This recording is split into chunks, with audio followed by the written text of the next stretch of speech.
कौन होते हैं अघोरी? कैसे करते हैं शव साधना? क्या सत्य में ये साधना होती भी है? सनातन धर्म में अघोरी साधु का स्थान अत्यंत विशिष्ट और रहस्यमय माना जाता है। ये साधु भगवान शिव के प्रति अपनी गहरी भक्ति, कठोर तंत्र साधना तथा मोह माया के त्याग के लिए प्रसिद्ध है। श्वेताश्वतरोपनिषद में भी अघोरी साधुओं का उल्लेख मिलता है, जो उनके जीवन के रहस्यमय और पारलौकिक आयामों को उजागर करता है। अघोरी साधु का जीवन सामान्य व्यक्ति के जीवन से काफी अलग होता है। जहां आम लोग सांसारिक सुख सुविधाओं के पीछे भागते हैं, वहीं अघोरी साधु मोह माया का त्याग कर मृत्यु के सत्य को समझने और उसे अपनाने का मार्ग चुनते हैं। श्मशान में पर अघोरी साधुओं की पहचान कैसे करें? दरअसल अघोरी साधु अपने जीवन के अधिकांश हिस्से श्मशान भूमि में बिताते हैं। श्मशान में बैठकर किए जाने वाले शव साधना के पीछे एक गहरी धार्मिक और आध्यात्मिक मान्यता है। यह साधना उन्हें मृत्यु के अटल सत्य का नमन करने और जीवन मृत्यु के चक्र को समझने में सहायक होती है। अक्सर कहा जाता है कि अघोरी साधु अधजले शव का सेवन करते हैं, जिसे वे साधना का एक हिस्सा मानते हैं। इस तरह की साधना से उनका मन, शरीर और आत्मा में अद्भुत परिवर्तन आते हैं, जिससे उन्हें पारलौकिक शक्ति और ज्ञान की प्राप्ति होती है। कुछ लोगों का मानना है कि श्मशान में अघोरी साधु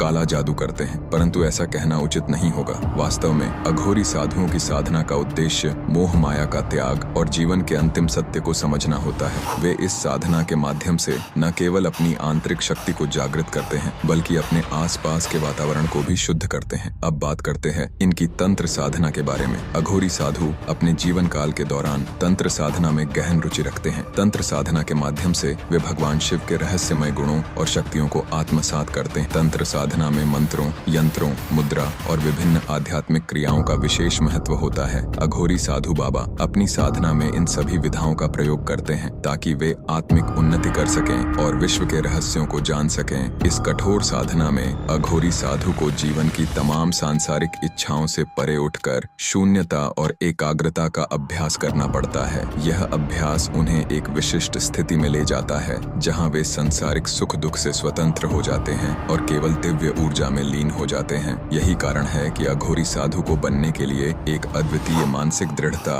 और आत्म अनुशासन की आवश्यकता होती है। अघोरी का अर्थ है जो घोर न हो, कट्टरता रहित हो, भगवान शिव का परम उपासक हो, क्योंकि महादेव के 5 मुखों से एक मुख अघोर भी है। अघोरी प्राणवायु और अपान की गति को रोककर प्राणायाम में परायण होकर प्राण में प्राणों का ही हवन करने में दक्ष हो जाते हैं। अघोरियों का सिद्ध सूत्र है प्राणायाम। अघोरी साधु श्वास प्रश्वास की प्रक्रिया में दक्ष होते हैं। दरअसल ये सांस लेने और छोड़ने की एक वैज्ञानिक प्रक्रिया है। इससे अघोरी शरीर के एक एक तंत्र को वश में करके रासायनिक परिवर्तन कर किसी भी वस्तु या पदार्थ के प्रति अपना नजरिया सम कर लेते हैं। कहने को तो श्वास प्रश्वास की यह क्रिया देखने समझने में तो बहुत सरल लगती है, किंतु यह अत्यंत जटिल है। अघोर पंथ की 3 शाखाएं प्रसिद्ध हैं, औघड़, सरभंगी, घुरे। इनमें से पहली शाखा में कल्लू सिंह व कालूराम हुए, जो किनाराम बाबा के गुरु थे। कुछ लोग इस पंथ को गुरु गोरखनाथ के भी पहले से प्रचलित बतलाते हैं और इसका संबंध शैव मत के पाशुपत अथवा कालामुख संप्रदाय के साथ जोड़ते हैं। पर क्या है अघोर पंथ? साधना की एक रहस्यमयी शाखा है अघोर पंथ। उनका अपना विधान है, अपनी विधि। अघोर पंथी साधक अघोरी कहलाते हैं। खाने पीने में किसी तरह का कोई परहेज नहीं होता। अघोरी लोग गाय का मांस छोड़कर बाकी सभी चीजों का भक्षण करते हैं। अघोर पंथ में श्मशान साधना का विशेष महत्व है,